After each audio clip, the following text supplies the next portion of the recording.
တရားနာယူကြမယ်ဓမ္မမိတ်ဆွေသူတော်ကောင်းပေါင်းတို့စိတ်နှလုံးချမ်းမြေ့သာယာရှိကြပါစေဒါနသီလပွားရီပညာကုသိုလ်ကောင်းမှုများဆွမ်းအားရှိသမျှပြုလုပ်ပြီးတော့ကိုယ့်ရဲ့မွေးနေ့ဒိမတ်ကိုကုသိုလ်ကောင်းမှုလေးနဲ့အတိတ်ပဲရှိအောင်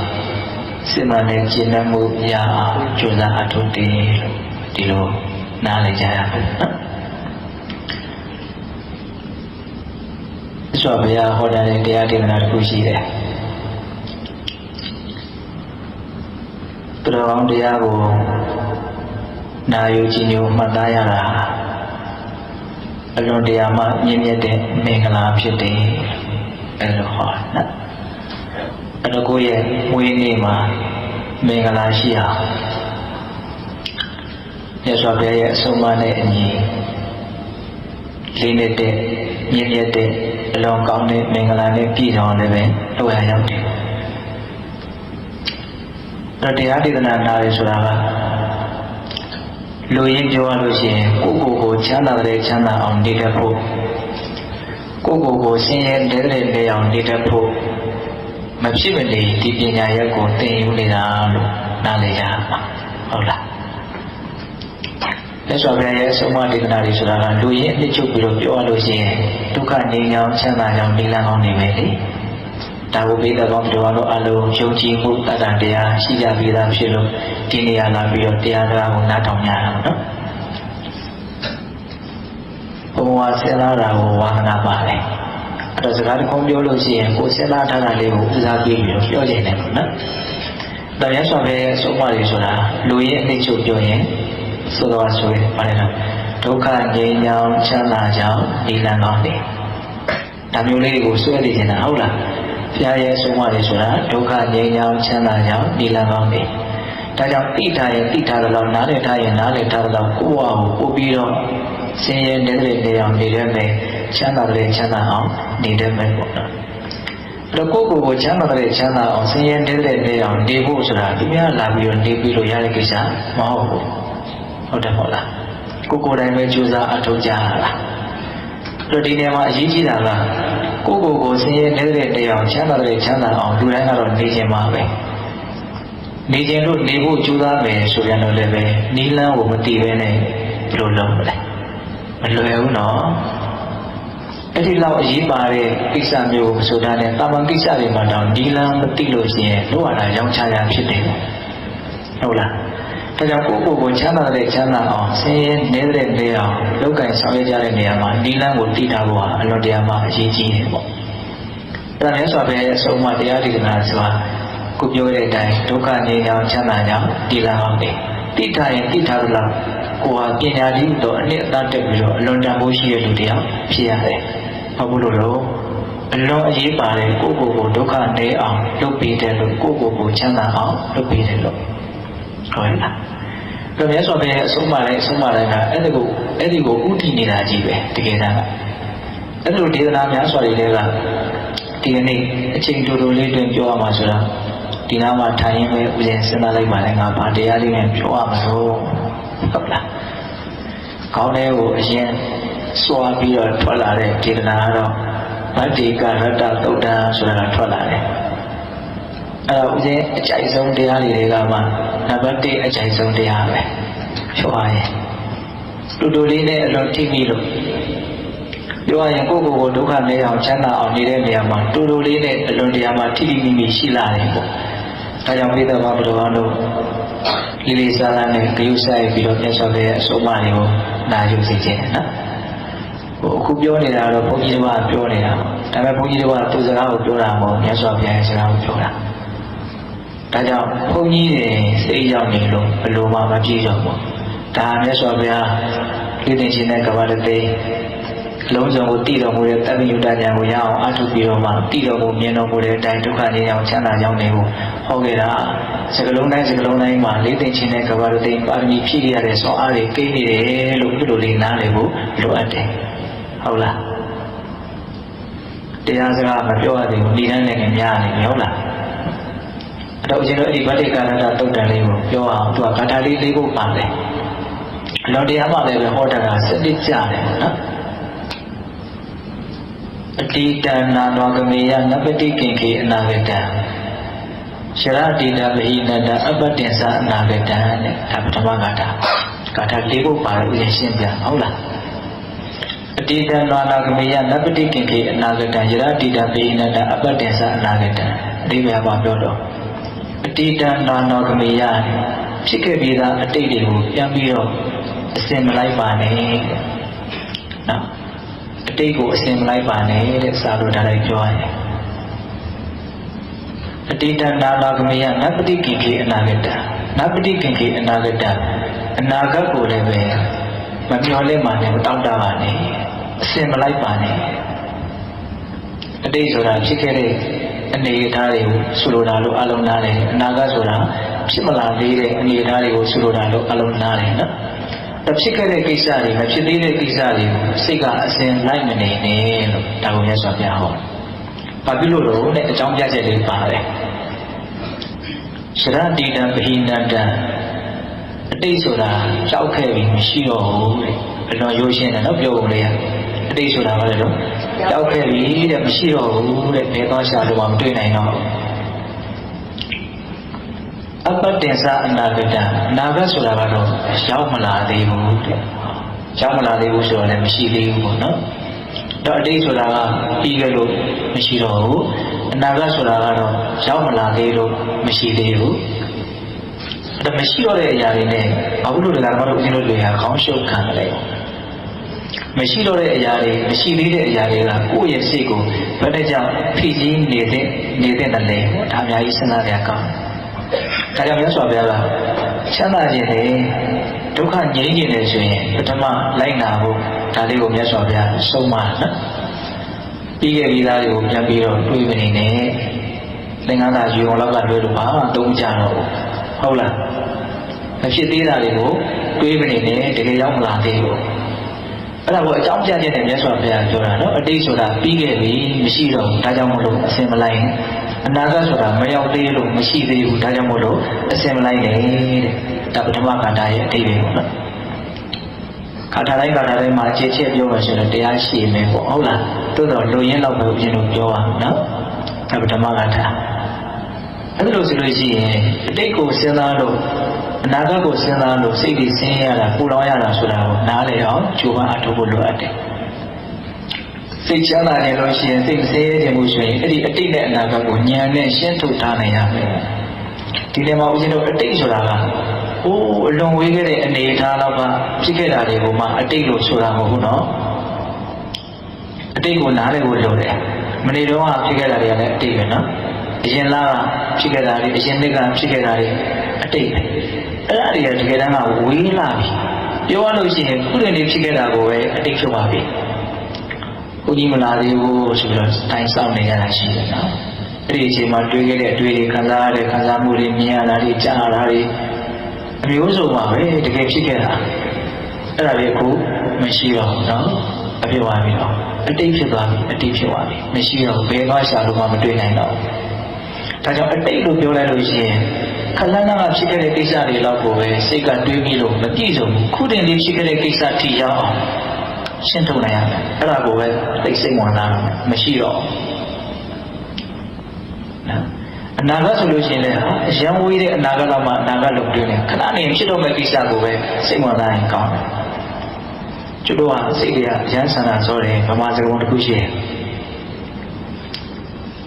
မချက်ခင်ကကြက်နေပြီတဲ့မကြက်ခင်ကစားနေပြီစားခင်ကဝါနေပြီဟုတ်လားစဉ်းစားတော့ဟုတ်တယ်ဟုတ်လား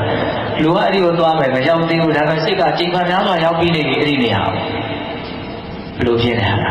ရောက်မလာသေးတာကိုစိတ်ဝင်စားနေတာကိုလုံးလုံးနဲ့ဖြစ်နေတာမသိဟုတ်လားဒါကြောင့်အတိတ်နဲ့အနာဂတ်ရဲ့အကြောင်းကပြောရရင်အရင်ကြည်ပြတ်တယ်နော်အဲ့ဒါမျိုးဆိုပြတာချမ်းသာခြင်းနဲ့ဆိုရင်တော့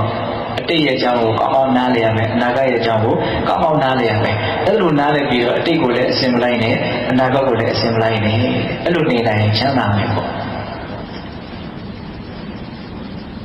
တီမီမင်းသားကြောင့်လည်းတည်ရနော်စကားမပြောတဲ့မင်းသားလေ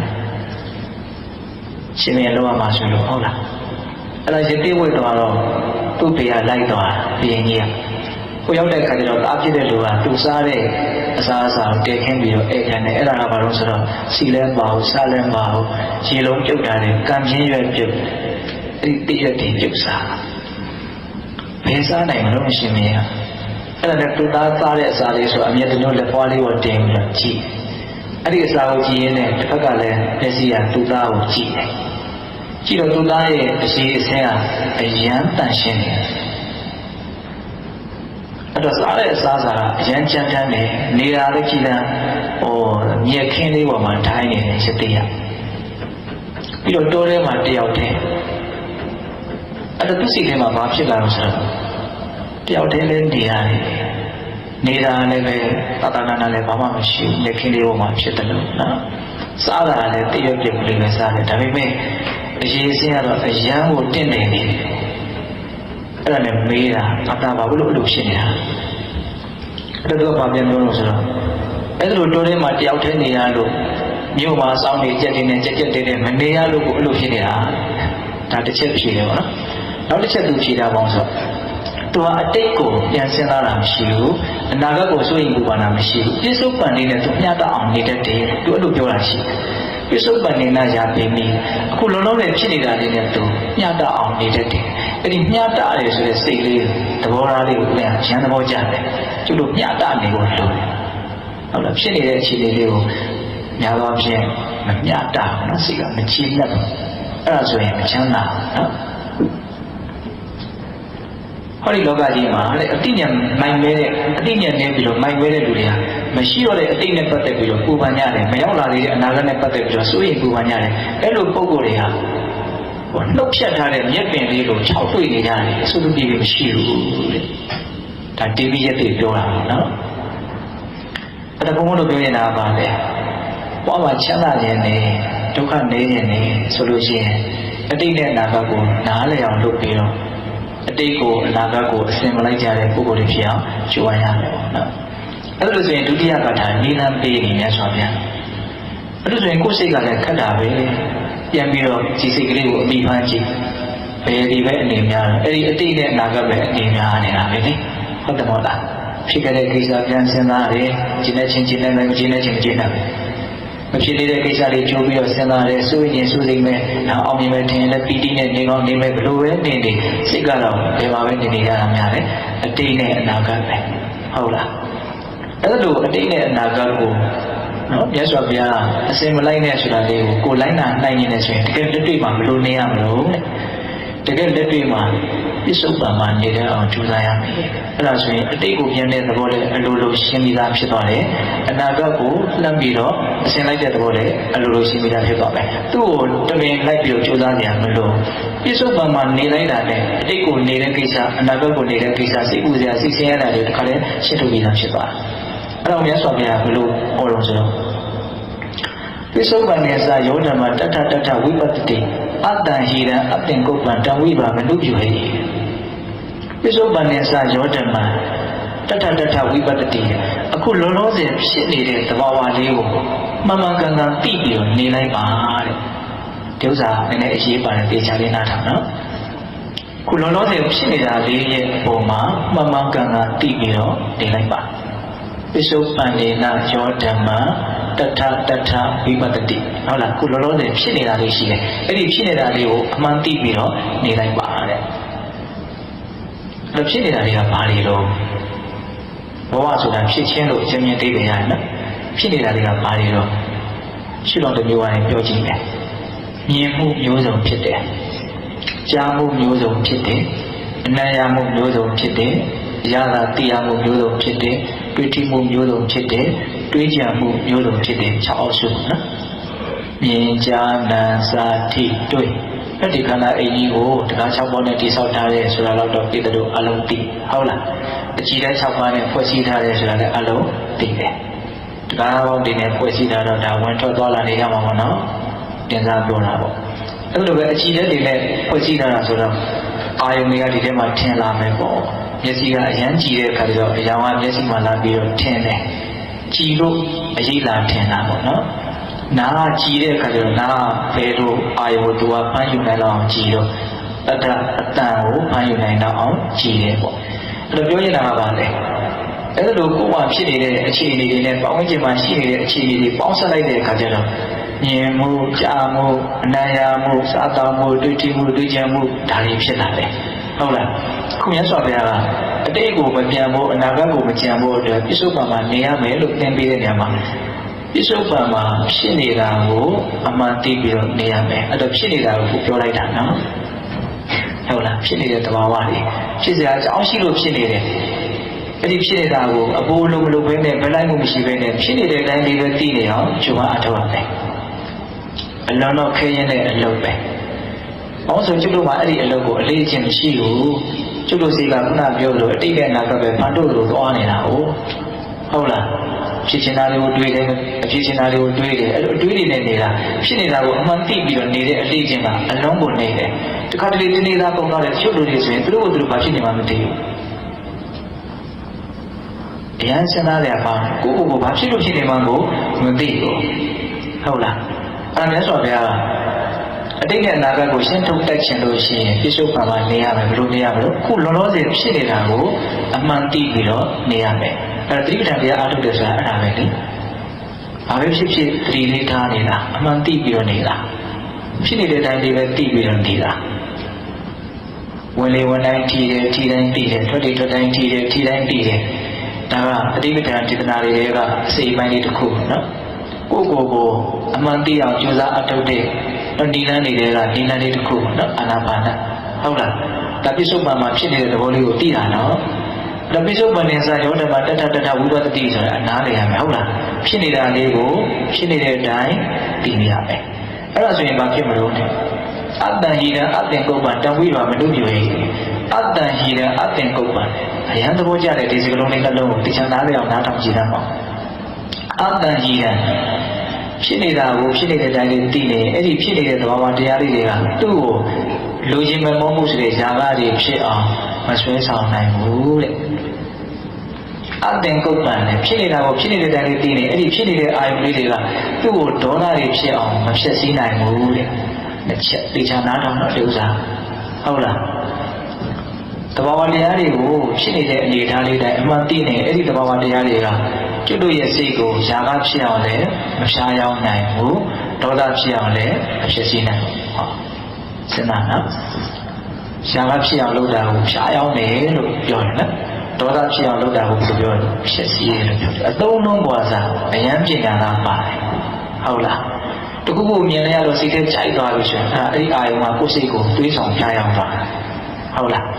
တခုခုမြင်လိုက်ရတော့စိတ်ထဲကြည်နေမှုပါဆိုလို့ရှိရင်အဲ့ဒီအာယုံမှာကိုယ်စိတ်ကိုဖြစ်စေတာဒါတော့ဖြင့်ကျွလို့စိတ်တွေဟာဖြားရောက်ခံရလိုက်ဖြစ်စီခံရလိုက်ဖြားရောက်ခံရလိုက်ဖြစ်စီခံရလိုက်ဒီလိုသွားနေတာဟုတ်တယ်မဟုတ်လားအဲ့ဘာလို့လဲဆိုတော့ဖြစ်နေတာကိုဖြစ်နေတဲ့အတိုင်းအမှန်သိတယ်ဟုတ်လားဖြစ်နေတာကိုဖြစ်နေတဲ့အတိုင်းအမှန်သိရင်အဲ့ဒီအာယုံမှာကိုယ်ပေါ်မှာဘာမှမလွှမ်းမိုးနိုင်ကိုယ်ကပဲအာယုံပေါ်မှာလွှမ်းမိုးတာခုကျွလို့ကအာယုံအမှန်မသိတဲ့အခါကျတော့အာယုံရဲ့လွှမ်းမိုးတာကိုခံရတယ်အာယုံပေါ်မှာကျွတ်တော့လွှမ်းမိုးနိုင်အာယုံဘယ်လိုလွှမ်းမိုးတော့ကြိုက်စရာလို့ထင်ရင်ຢာကဖြစ်အောင်လွှမ်းမိုးပြစ်တယ်မကြိုက်စရာလို့ထင်ရင်ဒေါသဖြစ်အောင်လွှမ်းမိုးပြစ်တယ်အဲ့တော့လူတယောက်ဟာဒီအတွေ့အကြုံတွေတွေ့ကြုံရတိုင်းတွေ့ကြုံရတိုင်းအတွေ့အကြုံတွေဆိုဒီအာယုံတွေကိုတွေ့အောင်ပြောတာနော်တွေ့ကြုံရတိုင်းတွေ့ကြုံရတိုင်းဒီຢာကဒေါသမဖြစ်အောင်မဖြစ်ဘဲနေတတ်မယ်ဆိုရင်အဲ့ဒီနေတဲ့နေရာကအမြင်မှလုံးနေနေဟောအခုအဲ့ဒါကိုမြတ်စွာဘုရားသင်ပေးတာဖြစ်နေတာကိုအမှန်တိုင်းသာသိနေပါတဲ့အဲ့ဒီအာယုံကကိုယ်ကိုຢာကဖြစ်အောင်လည်းဖြားရောက်နိုင်ဘူးဒေါသဖြစ်အောင်လည်းမဖြစ်ရှိနိုင်အဲ့ဒီလိုနေတဲ့နေရာပေါ်မှာအမြင်မှလုံးနေနေတယ်တန်ဝိပါအမှုပြုရည်တဲ့ဒါကြောင့်မလို့ပညာရှိတဲ့ပုဂ္ဂိုလ်တွေကအဲ့လိုနေနေတဲ့ဘဝမှာနေတောင်လေ့ကျင့်ကြနေကြတယ်ဒါကိုပွားများကြတယ်လို့ပြောတာနားလည်းပဲထင်တယ်နော်တက္ကသဘယ်နှပုတ်ရှိပြီလို့နှစ်ပုတ်ရှိပြီနော်ပြောတာအတိတ်ဆိုတာပြီးခဲ့ပြီရှိတော့ဘူးဒါကြောင့်တရားမစင်စားနဲ့အစင်မလိုက်နဲ့အနာဂတ်ဆိုတာမရောက်သေးဘူးမရှိသေးဘူးဒါကြောင့်အစင်မလိုက်နဲ့ဒါကနေရမယ့်ဟာလေးကိုပြောလိုက်တာဒီလောက်လေးပြောတာနဲ့ကျုပ်တို့မနေတတ်သေးဘူးလေဟုတ်တယ်အတိတ်ကြောင့်စိတ်ဆင်းရဲနေတာအနာဂတ်ကြောင့်စိတ်ဆင်းရဲနေတာဆိုတာသိတော့သိတယ်ဒါပေမဲ့မနေတတ်သေးဘူးနော်အဲ့တော့နေတဲ့အောင်နောက်ဒုတိယကဒါကလုပ်ငန်းတိုင်းဆိုင်ရာကိုသင်ပေးတာမရှိဘူးလားရှိတယ်ဘယ်လိုနေမလို့လောလောဆယ်ဖြစ်နေတာကိုသိနေလိုက်ပါအမှန်သိနေလိုက်ပါဒါလေ့ကျင့်မှရမှာနော်ဒီဥစ္စာလည်းအခုပါလေဖြစ်ရင်တော့လောလောဆယ်ဖြစ်နေတာလေးသိပါစေ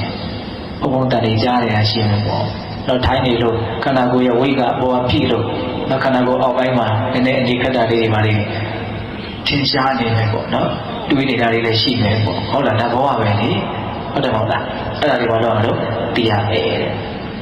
အမှန်သိတယ်လို့ရှိရင်ရရှိမဲ့အကျိုးကျေးဇူးကအဲ့ဒီအာယုံကြောင့်ကိုယ်မှာရှားကားမဖြစ်ဘူးဒေါသမဖြစ်ဘူးအာယုံကကိုယ်ကိုမလွှမ်းမိုးနိုင်ဘူးအာယုံပဲကိုယ်ကလွှမ်းမိုးနိုင်တယ်မနေ့ကအလွန်ကြိုက်တဲ့စာလေးတစ်ခုပြန်ပြီးတော့ဖတ်မိတယ်ဆရာကြီးဥရွှေအောင်ရေးတာပေါ့တချို့လည်းပဲစာမဝါဒနာပါတဲ့လူတွေအဖူအောင်ဖတ်ဖို့လေးပဲစာမနာမည်တွေကအရင်စိတ်ဝင်စားစရာကောင်းတယ်တစ်ချိန်တော့တင့်ဘဝမဂ္ဂဇင်းမှာသူရေးခဲ့တာအာတဝဣမာယာရေးကံတဲ့စာမနာမည်သိလားအာတဝဣမာယာရေးကံတဲ့ပုံမြင်နေထဲမှာရေကန်ရှိရဲ့တဲ့အဲ့ဒီရေကန်ကလေးလေးတယောက်ကိုပြစ်ချလိုက်ရင်လည်းမိမဆိုရင်16နှစ်သမီးလေးဖြစ်သွားတယ်ယောက်ျားဆိုရင်လည်းအသက်20ပဲလေးဖြစ်သွားတယ်အသက်90ရှိတဲ့ကိုကြီးကိုမကြီးကိုအဲ့ဒီရေကန်နဲ့ဆင်းသွားရင်မကြီးကိုဆိုရင်လည်းပြန်တက်လာရင်16နှစ်သမီးဖြစ်တယ်ကိုကြီးကိုဆိုရင်လည်းအသက်20ဖြစ်တယ်ဒီရေကန်အရန်ဆွမ်းတာနဲ့ရေကန်နော်ဒါပုံမြင်နေထဲမှာရှိတာနော်အဲ့ဒါပုံမြင်နေထဲမှာရှိရတယ်တကယ်သဘာဝလောကထဲမှာအဲ့ဒီရေကန်နဲ့အများကြီးဆွမ်းတဲ့ရေကန်ရှိရဲ့တဲ့အဲ့ဒါဘောဆိုအာတဝရဲ့မာယာရေကန်ဆရာကြီးသုံးတာနော်အဲ့ဒါဘာပြောလို့ဆိုတော့နည်းနည်းလေးတော့စဉ်းစားမှရမယ်သိလားမတမနာတောင်လို့နားလည်မှာမဟုတ်ကျွတ်တို့ဒီခန္ဓာကိုယ်ကြီးကခုနပြောတဲ့ဒေါရ6ပါးအခြေလက်6ပါးနဲ့တိဆောက်တာနော်အဲ့မှာအာယုန်လေးရှိတယ်အဲ့တော့လောကကြီးကိုကျွတ်တို့နှစ်ပိုင်းပိုင်းလိုက်မယ်ဆိုရင်တိစေရရဲ့တိတတ်တာရဲ့ဒီနှစ်ခုပဲရှိတယ်အာယုန်နဲ့အာရမဏိကနော်နားလည်မလားမသိတိစေရရဲ့တိတတ်တာရဲ့မြင်လိုက်တယ်ဟာဒါပါလေးပဲတိလိုက်တယ်မြင်ရရှိတယ်အဲ့ဒါဘာလဲလို့သိတယ်ကြားရရှိတယ်အဲ့ဒါဘာလဲလို့သိတယ်အဲ့အနှစ်ချုပ်လိုက်လို့ရှိရင်အာယုန်နဲ့အာရမဏိကအာယုန်ကတိစေရအာရမဏိကတိတတ်တာတော့အာယုန်တွေဟာတကယ်တမ်းကသဘာဝတရားပဲတဲ့အာယုန်လေးဆိုတာအဆိုင်ခဲလည်းမရှိဘူးတရက်လည်းမရှိဘူးပုံသဏ္ဍာန်လည်းမရှိဘူးပုဂ္ဂိုလ်တ attva လည်းမဟုတ်ဘူးသူကဘာလဲဆိုတော့အဆိုင်ခဲမဲ့တရက်မဲ့ပုဂ္ဂိုလ်တ attva သဘောမဲ့တယ်သဘာဝတရားတက်တယ်ဒါပေမဲ့အဲ့ဒီအာယုန်တွေကအတဝရဲ့မာယာရေကိုဖြတ်လိုက်တာနဲ့အဲ့ဒီပုဂ္ဂိုလ်ရဲ့စိတ်ထဲမှာဘယ်လိုတွေဖြစ်သွားဆိုဒီလူတွေပုဂ္ဂိုလ်တ attva တွေယောက်ျားတွေမိန်းမတွေလှတယ်မလားအမျိုးမျိုးအကုန်လုံးအဆိုင်ခဲတွေတရက်တွေပုံသဏ္ဍာန်တွေဖြစ်သွားတယ်မာယာရေကစွမ်းနေနော်တကယ်အာယုန်ကတော့ပါလေအာယုန်လေးပါသဘောလေးပဲသဘာဝလေးပဲဒါပေမဲ့အာတဝရေကိုဖြတ်လိုက်တာနဲ့အာတဝကျွန်တော်နည်းနည်းရှင်းပြမပြေဘူးဟုတ်လားဘာဖြစ်သွားတာလဲပုံသဏ္ဍာန်တွေတရက်တွေနော်အသက်ရှိတယ်လို့ထင်ရတာလေပုဂ္ဂိုလ်တ attva တွေအဲ့လိုထင်ရပါလေဒါကအာယုန်ပိုင်းပေါ့နော်တခါတိတဲ့အာရမဏိကလိုက်ကိုစဉ်းစားကြည့်တကယ်တော့ဘယ်သူကသိရတယ်တခုကိုသိတယ်ဆိုဘယ်သူကသိရတယ်စိတ်ကသိတာဒါပေမဲ့ဒီစိတ်ကအတဝရဲ့မာယာရေကောင်ကိုဖြတ်လိုက်တာနဲ့စိတ်ကသိတယ်လို့မသိဘူးဘယ်လိုသိလဲဆိုငါသိတယ်လို့ထင်တယ်ဟောစဉ်းစားတယ်မကောင်းလားကောင်းတယ်နော်စိတ်ကလည်းအတဝရဲ့မာယာရေကောင်ကိုဖြတ်ရတယ်အာယုံကလည်းအတဝရဲ့မာယာရေကောင်ကိုဖြတ်ရတယ်အဲ့ဒီရေကောင်ကိုဖြတ်လာတဲ့အတွက်ကြောင့်အာယုံကလည်းပဲကိုယ်စိတ်ထဲရောက်တော့တမျိုးဖြစ်သွားတယ်စိတ်ကသိတာကိုလည်းပဲစိတ်ပိုင်းဆိုင်ရာလည်းဘယ်လိုနားလဲငါသိတယ်လို့ထင်အကုန်လုံးကအမှားတွေကြီးပဲဟုတ်လားတကယ်တမ်းကပါပဲတဘာဝတရားတက်တက်အဲ့ဒါကိုသိတဲ့သဘောတက်တက်ဒါပဲပုဂ္ဂိုလ်တ attva ဆိုတာဘာလို့မရှိသဘာဝတရားတွေသူအကြောင်းအကျိုးဆက်ပြီးတော့ဖြစ်ပေါ်ပြောင်းလဲနေတဲ့အစဉ်မျှပဲပေါ့နော်အဲ့ဒီအာတောတရား၄ပါးဆိုတာကကာမတဝဘဝတဝဒိဋ္ဌတဝဝိဇ္ဇာတဝအဲ့ဒီရေကဆိုတာဘာပြောအောင်ဆိုကာမတဝဆိုတာကာမဂုဏ်ကိုလိုချင်တဲ့လောဘဘဝတဝဆိုတာဘဝကိုလိုချင်တဲ့လောဘတတိယဖြစ်ရချင်တာနဲ့ဖြစ်ချင်တာပေါ့နော်ရချင်တာကကာမတဝဖြစ်ချင်တာကဘဝတဝဒိဋ္ဌတဝဆိုတာဘာလဲသင်္ချာဖြစ်နေတဲ့ယုံနာတဘာဝတရားကိုပုဂ္ဂိုလ်တ attva လို့ထင်တာဝိဇ္ဇာတဝဆိုတာကသစ္စာ၄ပါးကိုမသိတာအဲ့တော့လောဘရဲ့ဒိဋ္ဌိရဲ့မောဟရဲ့နော်တရားကိုကောက်ရင်အတောတရား၄ပါးဟာအဲ့ဒီတရား၃လုံးထွက်လာတယ်လောဘရဲ့ဒိဋ္ဌိရဲ့မောဟရဲ့အဲ့ဒါအတောရဲ့မာယာရေကဆိုလိုတာကအဲ့ဒါကိုဖြတ်တန်းလာတဲ့အာယုန်တွေကလည်းကိုယ်လည်းရောက်ပြီဆိုတော့အောက်ပြန်နေဟုတ်လားကိုယ်စိတ်ကြီးကလည်းပါလေအောက်ပြန်နေတယ်တိစရာရောတိတ္တာရောပုံမှန်အနေထားမဟုတ်တော့ဘူးတဲ့ဟုတ်လားဒါကြောင့်အာတဝကိုသူကအရက်လို့လည်းအဓိပ္ပာယ်ကောက်လို့ရတယ် ရက်တော့တော့ရက်မိုးနေပြီဆိုအဲ့ဒီလူရဲ့အမြင်တွေအထင်တွေအကုန်လုံးကပောက်ကမာလေးကြီးပဲအကုန်အမှန်ကတခုမှမရှိဘူးဟုတ်လားအဲ့တော့ဦးဇင်းတို့ပြောနေတာကဘာလို့အာယုန်တွေနဲ့တွေ့ရတယ်ကျွတ်တော့အာယုန်တွေရဲ့ပုံမှာသတိမထားဘူးအမှန်သိမနေဘူးဆိုတော့အဲ့ဒီအာယုန်တွေကကိုယ့်ကိုရှားကားဖြစ်အောင်သိဆောင်ဖျားရလိမ့်မယ်ဒေါသဖြစ်အောင်ဖြည့်ဆည်းလိမ့်မယ်ဒါဆိုရင်ကိုယ့်ဘဝမဖြစ်ပြီတော့အထိနာတယ်ပေါ့နော်အဲ့လိုမဖြစ်ချင်ဘူးဆိုရင်ဘယ်လိုလုပ်ရမှာတော့ဖြစ်နေတာလေးကိုအမှန်သိပြီးတော့နေရမယ်တော်တော်နဲ့နေတယ်တော်တော်လည်းခက်ခဲတဲ့နေနည်းပဲဒါပေမဲ့အဲ့ဒီနေနည်းကိုမနေလို့ရှိရင်ဒုက္ခမချုပ်နိုင်ဘူးဒီတိုင်းပဲခြားခြားလေးပြီးတော့သွားနေတယ်နည်းနည်းမြင့်တယ်လို့ထင်ရလိုက်နှိမ့်တယ်လို့ထင်ရလိုက်တကယ်တကယ်ပြောတော့မြင့်တာလည်းမရှိဘူးနှိမ့်တာလည်းမရှိဘူးဒုက္ခတွေကြီးပဲအစဉ်ပြေတယ်ထင်ရလိုက်အစဉ်မပြေဘူးထင်ရလိုက်တကယ်တကယ်ကတော့အစဉ်ပြေတာလည်းမရှိဘူးအစဉ်မပြေဘူးဆိုတာလည်းမရှိဘူးဒုက္ခတွေပဲတကယ်တော့ကိုယ့်ကိုတိကျထင်နေကြတာလူလေးဖြစ်ရင်အစဉ်ပြေတယ်လို့တတ်မှတ်ချက်ကလိုရှိတာတော့အဲ့လိုလေးဖြစ်ရင်အစဉ်ပြေတယ်လို့ထင်တာအဲ့လိုဖြစ်တာကိုဘယ်တစ်ခါအစဉ်မပြေဘူးလို့တတ်မှတ်တဲ့ဟာမျိုးကြုံလာရင်အစဉ်မပြေဘူးဖြစ်ပြန်ရောဟုတ်လားတကယ်တကယ်ပါလေဘောဆိုတာဒုက္ခတွေပဲဖြစ်နေတာပါမကောင်းတာတွေပဲဖြစ်နေတာနော်အဲ့တော့ဦးဇင်းတို့ပြောနေတာကိုနားလည်ရမယ်ထင်တယ်နော်အာယုန်တွေကကိုယ့်ကိုຢာကဖြစ်အောင်မဖြားယောင်းစေခြင်းမဖြားယောင်းနိုင်စေခြင်းမှုဆိုရင်ဒေါသဖြစ်အောင်မဖြစ်စည်းနိုင်စေခြင်းမှုဆိုလို့ရှိရင်ဘာလို့လဲအဲ့ဒီအာယုန်ကိုကိုကသိအောင်ကြိုးစားမယ်ဒါကိုပြောရနော်အဲ့တော့ခါရဘယ်နှပုတ်ရှိတယ်ဟုတ်နှစ်ပုတ်ရှိတယ်ရှင်ရတော်တော်များတော့အဲ့တော့ဦးဇင်းတို့တတိယဘာသာဆက်ပြောမယ်နော်ဒီနေနည်းကအလွန်မြင်မာတဲ့နေနည်းလို့သဘောပေါက်အောင်ဒါလေးကိုအသေးစိတ်ပြောတာဦးဇင်းကဟုတ်လားအဲ့တော့အဲ့ဒီနေနည်းနဲ့နေထိုင်ခြင်းစိတ်ပေါအောင်တတိယဘာသာကအလွန်ကြီးမားတဲ့တောင်းအားပေးတယ်လို့ဆိုရမယ်ဒါကြောင့်တတိယဘာသာကိုဆက်ပြီးတော့နားထောင်အောင်အဲ့ဒါပါလေဣဇေဝကိစ္စမာတကကောဇေညာမရဏတုဝေနာဟိနောတင်္ဂရတေနမဟာတိနေနမစ္ဆုနာ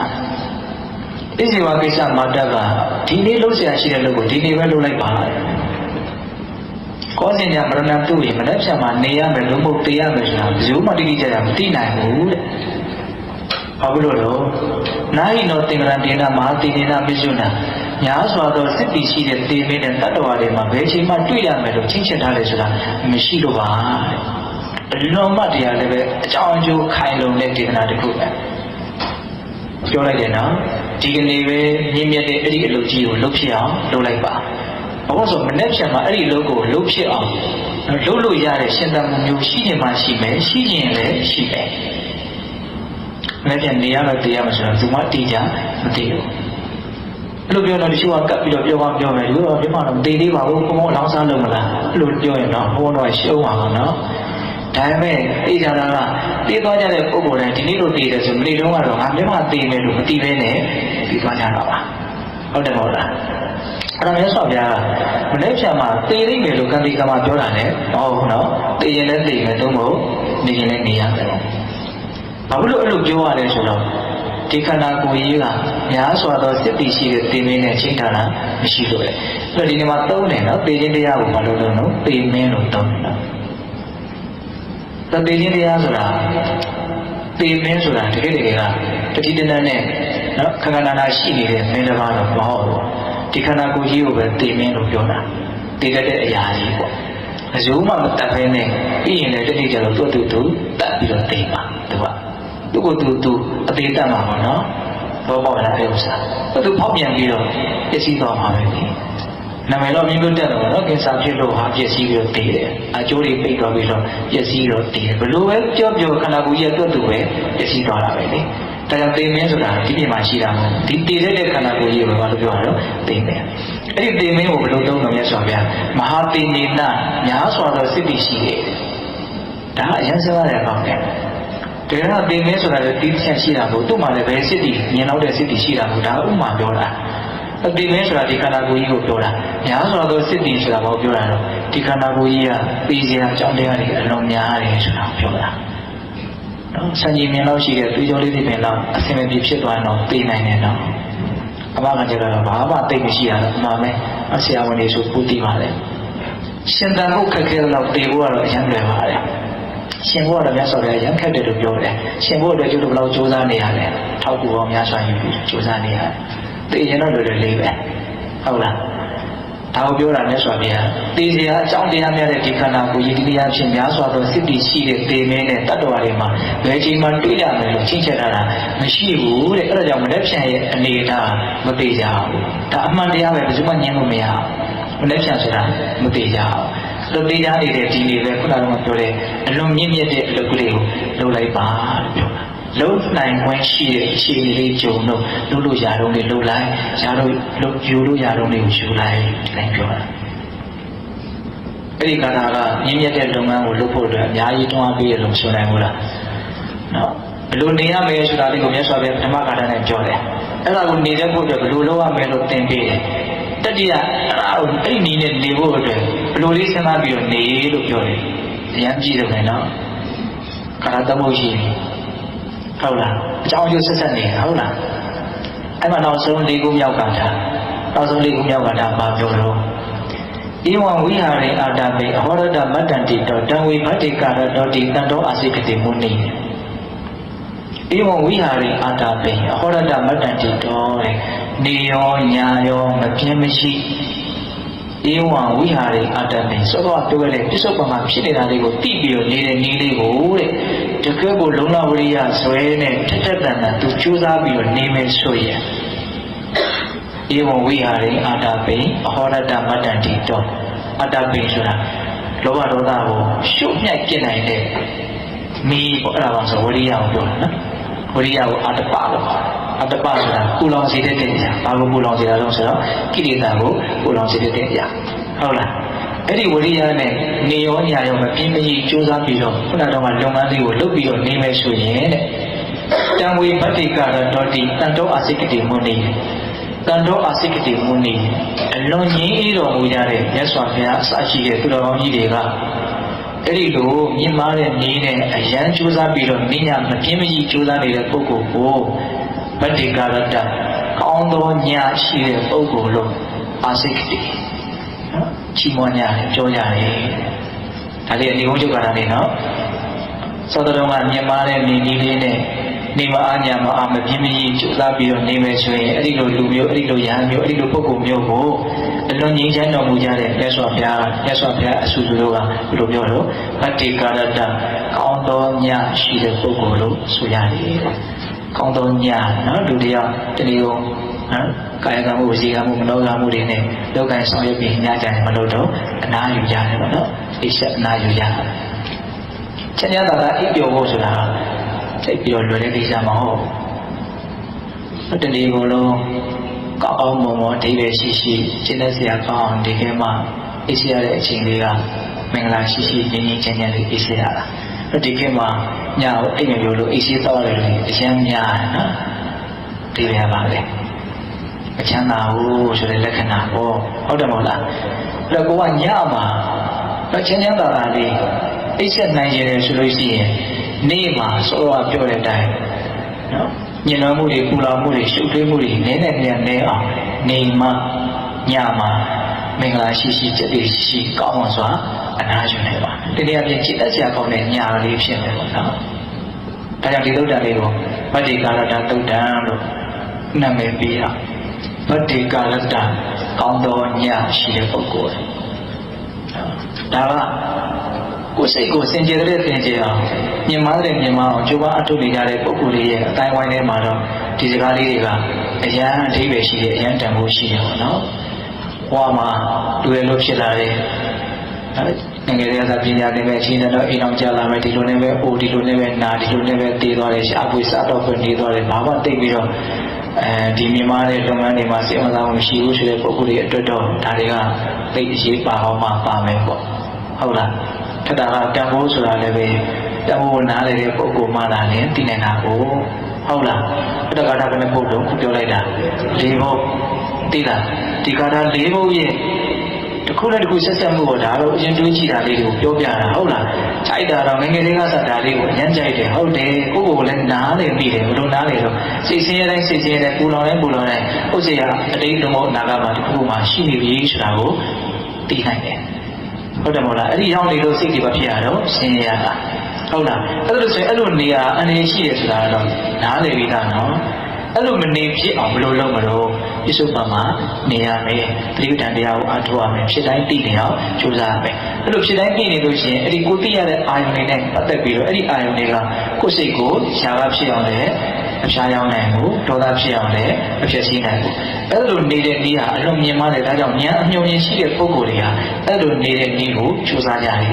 အရင်စကလုံးတွေကจิตသိသိရနော်စကလုံးလေးတွေကတော့ကြပြားလေးဆိုတော့တကယ်တူတူလေးတွေပဲတုံတုံထားတာပါဟုတ်လားအခုဖြစ်နေတာလေးကိုသိနေရင်အဲ့ဒီအာယုံလေးကရှားပါဖြစ်အောင်မဖျားရောက်နိုင်ဘူးဒေါသဖြစ်အောင်မဖြစ်ရှိနိုင်ဘူးအဲ့ဒီလိုနေတဲ့နည်းဖြင့်ပညာရှိတဲ့လူတွေဟာနေကြတယ်တောင်းဝေးပါမလို့ပြောရင်ဟုတ်လားဒါကဘလို့နေတဲ့နေဘလို့နေရမယ်ဆိုတာကိုပြောလိုက်တာဟုတ်လားပြီးရင်တတိယကဘာပြောတော့အဲ့လိုနေနိုင်ဖို့အတွက်အားရှိတောင်းအားပေးတာနော်အဲ့ဒါပါလေဒီနေ့ပဲအဲ့ဒီမြင်မြတ်တဲ့အလုပ်ကိုလုပ်ဖြစ်အောင်လုပ်လိုက်ပါမနေ့ကမှအဲ့ဒီခွန်ကြီးရှိအောင်ပဲတော့မရှိတော့ဘူးဇုံမအတိအကျမသိနိုင်ဘာလို့တော့အကြောင်းပြချက်ကသေစရာအကြောင်းတရားတွေအတော်များတဲ့ဒီခန္ဓာကိုယ်ကြီးပဲချင်းသိမယ်ဆိုတာဇုံမမသိနိုင်သင်မင်းနဲ့ကိုယ်နဲ့ချင်းချက်တာလေဆိုတာမရှိဘူးဒါတတိယကလည်းနော်နောက်ဆုံးကလည်းဘာပြောလို့အဲ့ဒါလိုမြင်မာတဲ့နေဒီလေးနဲ့နေရောညာရောမပြင်းမကြီးညပါထည့်တာနော်ညလုံးတော့တရားအထုတ်ဖို့ဆိုတုံးတန်းယုံကြည်မှုနဲ့မရဟုတ်လားနေရောညာရောမပြင်းမကြီးနော်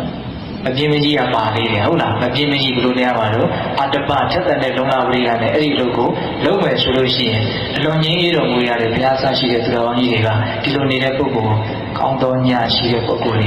ေလို့ဒီလိုချီးကျူးရတယ်အဲ့ဒါကသောတာတရားဒီကတော့ဘုံဘုံမှာပြောရတော့မြတ်စွာဘုရားဟောတဲ့တရားတွေဆိုတာဒုက္ခငြိမ်းချမ်းချမ်းသာကြောင်းဒီလမ်းကောင်းတွေကြီးပဲလို့ပြောရတယ်နော်အဲ့ဒီနိလန်းများစွာတွေကဒီလမ်းတစ်ခုနော်နိလန်းတစ်ခုမှာအလွန်ထိရောက်တဲ့နိလန်းတစ်ခုလို့ဆိုနိုင်မို့လားဒုက္ခငြိမ်းချမ်းရတယ်ချမ်းသာခြင်းရတယ်ဆိုရင်အဆုံးစွန်ထိဒီနေနည်းထိုင်လေးကပို့နိုင်ပါလေဟုတ်လားနည်းနည်းနေနိုင်ရင်လည်းအကျိုးခံစားရမယ်နော်များများနေနိုင်ရင်များများအကျိုးကျေးဇူးခံစားရမယ်စိတ်ဝင်စားတယ်ဆိုရင်ကျွန်တော်ကအများကြီးကျင့်တတ်ပါတယ်ဟုတ်လားဘလောက်လေးတော့သိနေရင်တော့ဒီထဲမှာတွင်ငယ်လေးတွေအများကြီးပါတယ်တို့စိတ်ပေါ်တာစိတ်ဆင်းရတာအတိတ်နဲ့အနာဂတ်ကိုစိတ်တွေကသွားနေလို့တဲ့ဆိုတာလေးတော့ကိုတော့အနည်းဆုံးသိနေတယ်အဲ့လိုဆိုရင်စိတ်ချမ်းသာခြင်းနဲ့စိတ်ဆင်းရဲခြင်းကိုဆိုဒီအတိတ်နဲ့အနာဂတ်ကိုနားလည်ပြီးတော့ကိုယ်စိတ်ကိုမရောက်အောင်တက်နိုင်တယ်များထင်ဖို့လိုတယ်မလို့ထိမလဲကိုလိုလိုဖြစ်နေတာလေးကိုသိနေတဲ့နည်းနဲ့ပဲထင်လို့ရတယ်ကျန်တဲ့နည်းနဲ့ထင်လို့မရဘူးစိတ်ကအာရုံမရှိရင်စိတ်ဆိုတာကမရှိဘူးတော့အခုဖြစ်နေတာကမသိဘူးဆိုတော့သူကတစ်ခုကိုလိုက်သိနေမှာလေသူကသွားနေမှာယေရှုမမနေဘူးဆိုရင်အတိတ်ကိုသွားမယ်သူကနာဂတ်ကိုသွားမယ်သူ့တစ်ခုမှကျွေးမထားလို့မရဘူးပေါ့နော်ဆိုလိုတာတစ်ခုမှပေးမထားလို့မရတစ်ခုကိုသူကရှားနေမှာပဲသူကတော့ပြစ္ဆုတ်ပံမှာနေလို့မင်းဒီနားမှာနေလို့သူ့ကိုချပေးမထားဘူးဆိုရင်သူကဘယ်သွားရတော့သူကအနေနဲ့သွားမှာပေါ့နော်အတိတ်သွားမယ်အနာဂတ်သွားမယ်သွားတယ်ကများများတော့မရှိတော့အတိတ်ချုပ်ပြလိုက်အတိတ်နဲ့အနာဂတ်ပဲဟုတ်တယ်ပေါ့လားအဲ့ဒါလေးကိုသဘောပေါက်စေချင်တာနော်အဲ့လိုနေလိုက်မယ်ဆိုလို့ရှိရင်နေလိုက်လို့တတိထားလိုက်လို့နော်ဒီရရှိမဲ့အကျိုးကျေးဇူးကမမောစရာကောင်းတယ်နော်ပြစ္ဆုတ်ပံမှာဖြစ်နေတာကတကယ်သိလို့ရှိရင်အဲ့ဒီသိလိုက်ရတဲ့အာယုံကကိုယ့်ကိုຢာကဖြစ်အောင်မဖြားရောက်နိုင်ဘူးဒေါသဖြစ်အောင်မဖြစ်ရှိနိုင်ဒါဥစဉ်ကသင်္ကန်းကတခုပို့ချတယ်ဆိုအရင်ကြည်ညက်စေခြင်းလို့ထပ်ထပ်ပြောနေတာဟုတ်လားဖြစ်နေတာလေးကိုလည်းသိတယ်အဲ့ဒီသိနေတဲ့အာယုံကကိုယ့်ကိုအဖြားရောက်နိုင်ဘူးမဖြစ်ရှိနိုင်ဖြားရောက်နေဆိုတာမလုပ်တာပြောတာလိုချင်မှုဖြစ်အောင်လုပ်နိုင်တာကိုပြောတာဖြစ်ရှိရဆိုတာပြောမကျင်းတဲ့ချက်တွေဖြစ်သွားအောင်လုပ်နိုင်တာကိုပြောတာအဲ့လိုကျွတ်တို့ဘဝမှာဘယ်လိုနေတော့ဒီစိတ်ကလေးကဖုတ်ဖုတ်ကြည်နေဖြားရောက်တဲ့ကောင်ဖြားရောက်ဖြစ်ရှိတဲ့ကောင်ဖြစ်ရှိတဲ့သွားနေတာဟုတ်တယ်မဟုတ်လားအဲ့တော့အဲ့လိုမဖြစ်အောင်နေတဲ့နည်းလောက်မြင်မာတဲ့နေတဲ့ဒီလောကမှာရှိနိုင်မလားမရှိဘူးတော့ဒါကြောင့်မြတ်စွာဘုရားဉာဏ်ပညာရှိတဲ့သူကဒီနည်းနဲ့နေကြတယ်ဒါပြောတာတန်ဝေးတော့မလုပ်ပြဘူးပွားများနေကြတယ်အဲ့ဒါကိုပွားများခြင်းတိတ်ပေါ့တတိယကတာမှာဆက်လုပ်တော့တွန်းအားပေးတာနော်ဘာနဲ့တွန်းအားပေးတာတော့သိခြင်းတရားနဲ့တွန်းအားပေးတာနော်လူတွေကသိခြင်းကိုရမ်းမေးတာပဲနေဖို့ပဲစဉ်းစားနေတာကိုယ့်ရဲ့အနာဂတ်ဇရာဘွက်တွေထဲမှာသိခြင်းနဲ့ပတ်သက်ပြီးတော့ချထားတာမပါဘူးဟုတ်လားဘာလို့မဲဒါပဲဘလို့နေမယ်ဆိုတာပဲပါတယ်ဘလို့သိမယ်ဆိုတာကဉာဏ်ရှိတဲ့လူတွေမှာပဲပါတယ်အဲ့ဒါအရင်တစ်ပတ်ဆောင်နေနိုင်တယ်လို့မခံစားရဘူးလားဟောဆိုတာနေုံနဲ့ပြီးသွားအောင်နော်ချင်းတရားတရားကိုသိရပါသိချင်းတရားကိုထပ်မတော်ပဲနဲ့နေတဲ့ပုဂ္ဂိုလ်ရဲ့ဘဝလောက်အချင်းကြီးမေ့တာမရှိဒါအတိတ်ပဲအလွန်မဲ့တဲ့နေပြီပဲလောဘဒေါသကိုအလွန်ကြီးထွားနေတယ်ကိုမဟုတ်တာတွေလောက်အရင်ရစ်သက်ရုံမှာအရင်ကောက်ကျစ်တဲ့လူတွေများသောဖြင့်အဲ့သိချင်းတရားကိုသူတို့ကောင်းတယ်မှာမရှိဘူး နောက်တစ်ခါလေးဦးဇင်းကစဉ်းစားတယ်အော်လူဟာနှစ်ပေါင်း80 80မှုလို့သာတော်တော့တယ်တကယ်လို့သာနှစ်1000 2000များဆိုရင်လူတွေဘလောက်များပေါင်းကြမ်းမလဲမသိဘူးနော်ဒီလက်ကျန်နှစ်20 30ဒီလောက်ကိုအရန်အရေးကြီးနေရတယ်ဟုတ်တယ်ဟုတ်လားစဉ်းစားနော်အရန်ရှာနေရတယ်ပြီးတော့လည်းထားလိုက်မှာပဲလေကောနဲ့ပတ်သက်ပြီးတော့တွက်ချက်တဲ့နေရာမှာအရန်တော်ဖို့လိုမယ်လို့ထင်တယ်အပင်ချာတော်တာကတော့ခေါင်းရှုံတော့ပဲရှိမယ်ဟုတ်လားကိုယ်ကလည်းပတ်သက်ပြီးတော့အများကြီးတွက်ချက်တဲ့ဖို့လိုတယ်နော်ကိုရထားတဲ့အဖြေတိုင်းကိုခံစားရမှာနော်အတွက်မှရင်အဖြေမှထွက်တယ်အတွက်မှရင်အဖြေမှထွက်တယ်တွက်ချက်တဲ့ဖို့လိုတယ်အများကြီးတွက်ချက်နေတာကိုယ်ချင်းစကားပြောနေတာလည်းမလို့တွက်ချက်ပြီးတော့ပြောနေတာဘလူလေးပြောလိုက်ရကောင်းတယ်ဘလူလေးလုပ်လိုက်ရကောင်းတယ်တွေ့နေရတဲ့အနေထားနဲ့ပတ်သက်ပြီးတော့အရန်စိတ်ကမှအလုံးချုပ်ပြီးတော့အဖြေတစ်ခုအများနဲ့ထုတ်ပြီးတော့ပြောနေတာတကယ်လားအချိန်တိုင်းဘဝမှာမလုပ်နေတာတွက်ချက်နေတယ်ဟုတ်လားအဲ့ဒါဘာပြောချင်တာတော့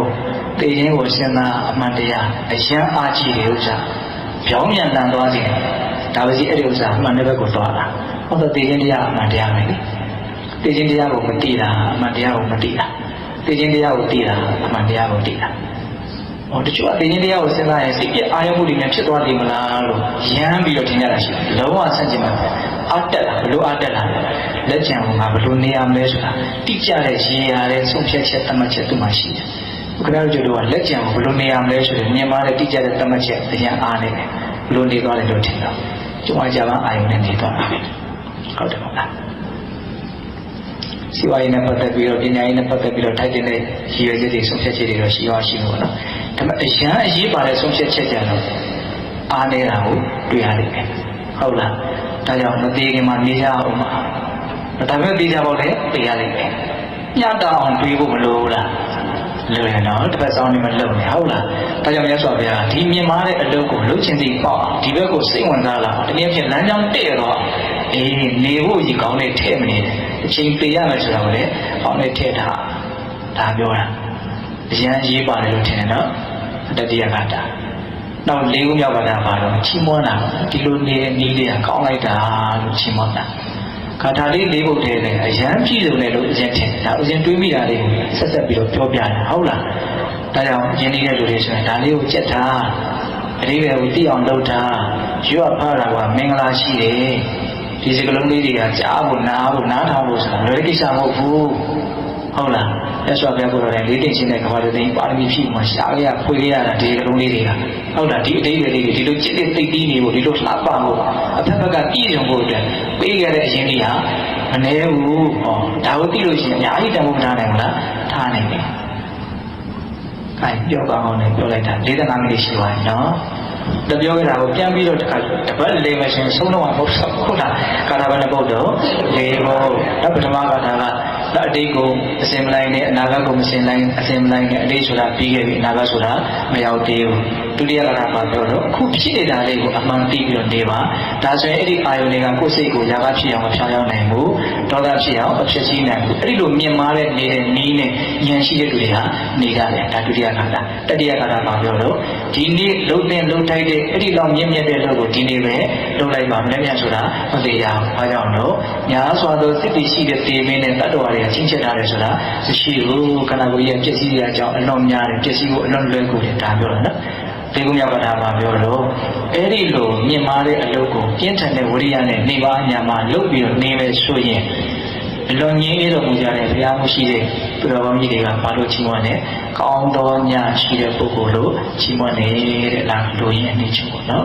ဒါကာထာကနပုဒ်လို့ဒီဟိုဒါရဆိုပြအဆုံးမဟုတ်လားနာယူကြည့်လို့ခဲ့ရတယ်နော်ကိုယ့်ကိုယ်အစဉ်ပြေတဲ့ပြေအောင်အစဉ်မပြေတာတွေနေတဲ့နေအောင်ဒီနည်းကိုအသုံးပြုပြီးတော့နေသွားလို့မရဘူးလားရတယ်နော်နောက်ဆုံးတကယ်စိုက်ပြီးတော့လုပ်လိုက်မယ်ဆိုရင်ဒုက္ခအကုန်လုံးတော့ငြိမ်းသွားနိုင်အဲ့ဒီထိရှိရှိနေတာဒီဥစ္စာဟုတ်ရဲ့လားဒါကြောင့်မိသားစုတော်ကောင်းတို့ဒီအပ္ပမနာဆိုတဲ့တတိတရားလက်ကင်ထားပြီးတော